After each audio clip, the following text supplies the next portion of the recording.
जय हिंद दोस्तों, तो आज मैं फिर से हाजिर हूँ आप लोगों के सामने एक प्यारा सा न्यूमेरिकल लेकर। तो दोस्तों स्वागत है आप सबका हमारे यूट्यूब चैनल फिजिक्स समझो में। तो चलिए क्वेश्चन को देखते हैं। देखिए क्वेश्चन क्या कर रहा है कि बॉल ऑफ मास 200 ग्राम, एक बॉल है जिसका मास कितना है 200 ग्राम है, falls from a height of 5 metre, और उसको 5 मीटर हाइट से क्या किया जा रहा है, गिराया जा रहा है। ठीक है, आगे बोल रहा है what is it's kinetic energy.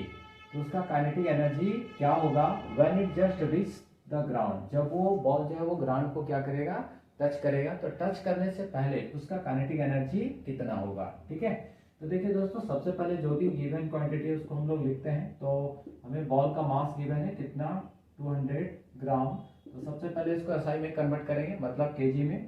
तो 200 को क्या करना पड़ेगा, 1000 से डिवाइड करेंगे तो 2 0 कैंसिल हो जाएगा, यानी 2 इंटू 10 इनवर्स, है ना, ये केजी आ गया। क्लियर है। आगे देखिए कितने हाइट से इसको फॉल किया जा रहा है, तो h इक्वल टू कितना गिवन है 5 मीटर। ठीक है, हमें क्या निकालना है, काइनेटिक एनर्जी। g का वैल्यू हमें गिवन है, g इक्वल टू 9.8 मीटर पर सेकेंड, और कैलकुलेट क्या करना है, काइनेटिक एनर्जी हमें कैलकुलेट करना है। ठीक है, अब देखिए थोड़ा सा इसको पिक्चर क्या से समझते हैं। मान लीजिए ये हमारा ग्राउंड है ना, और यहाँ पे क्या है, बॉल है जिसका मास कितना है m equal to 2 into 10 to the power inverse 1 kg है। ठीक है, और ये जो हाइट है दोस्तों, ये हाइट कितना है आपका 5 मीटर है। ठीक है, तो बोल रहा है कि जब ये बॉल यहाँ से यहाँ तक पहुंचेगा तो इस पॉइंट पे इस बॉल का काइनेटिक एनर्जी क्या होगा। क्लियर है, तो हमें काइनेटिक एनर्जी निकालना है, और अगर हमें काइनेटिक एनर्जी निकालना है तो इसके लिए क्या चाहिए हमें, तो हाफ mv² यानी मास और वेलोसिटी।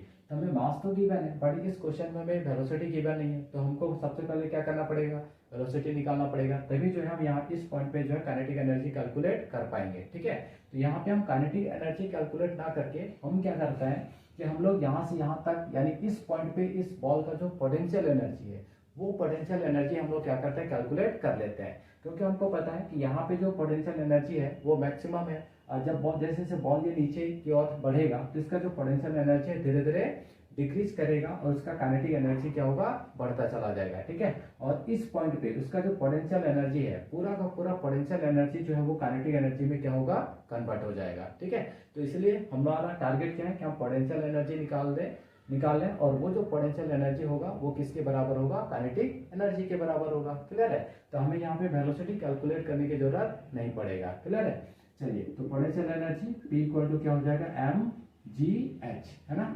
m देखिए मास कितना है 2 इंटू 10 टू द पावर -1, है ना, और g का वैल्यू कितना लेना है 9.8 इंटू हाइट h कितना है आपका 5 है। ठीक है, इसको कुछ इस तरीके से लिखेंगे, 2 इंटू 1/10 इंटू 9.8 इंटू 5। ठीक है, तो देखिए 2 का अगर 5 से करेंगे तो क्या हो जाएगा 10, यानी ये दोनों मिलके इस 10 को कैंसिल कर देगा। ठीक है, यानी आपका क्या बच गया 9.8 जूल। ये हमारा क्या निकल के आया, पोटेंशियल एनर्जी। क्लियर है, यानी इसको पीई से डिनोट कर देते हैं, तो पोटेंशियल एनर्जी कितना आ गया 9.8 जूल। अब यही जो पूरा का पूरा पोटेंशियल एनर्जी होगा वो इस पॉइंट पे क्या होगा, काइनेटिक एनर्जी में कन्वर्ट हो जाएगा।